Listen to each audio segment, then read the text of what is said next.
नमस्कार मंडळी, पुन्हा एकदा स्वागत करतो तुमचं आपल्या एका नवीन व्हिडिओमध्ये।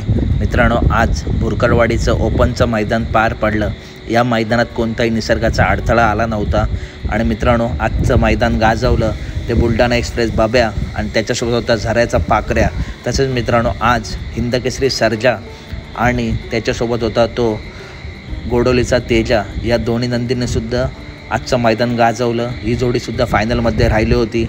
मित्रांनो, आत्ता हिंदकेसरी सर्जाचं पुढचं नियोजन कसं आहे ते आपण बघूया।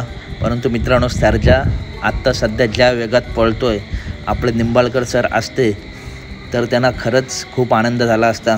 कारण मित्रांनो, ज्या ज्या मैदानात सर्जा गुलालात राहतो आहे त्या मैदानात आपल्याला सरांची आठवण येते। मित्रांनो, चला तर आता आपण बघूया की हिंदकेसरी सर्जा नक्की कोणत्या मैदानात पाळणार। समोर तुम्ही बघताय विरकळवाडी येथे भव्य दिव्य ओपनचा मैदान आमदार जयकुमार मोरे साहेब यांच्या उपस्थितीत होणार आहे। मित्रांनो, या मैदानाचं प्रथम पारितोषिक 1 लाख रुपये आहे। या मैदानात मित्रांनो हिंदकेसरी सर्जा 100% येईल आणि ओपनचं मैदान आहे, त्याच्यामुळे यावेळीसुद्धा एका टॉप पायऱ्यात येईल आणि नक्कीच सर्जा फायनलमध्ये राहील। कारण सध्या सर्जाचा जो स्पीड आहे तो खूप जबरदस्त आहे आणि सर्जा सध्या पब्लिकने सुद्धा पळतो आहे। तर मित्रांनो, व्हिडिओ आवडले असेल तर नक्की व्हिडिओ लाईक करा, चॅनलला सबस्क्राईब करा। भेटूया पुढच्या व्हिडिओमध्ये। धन्यवाद।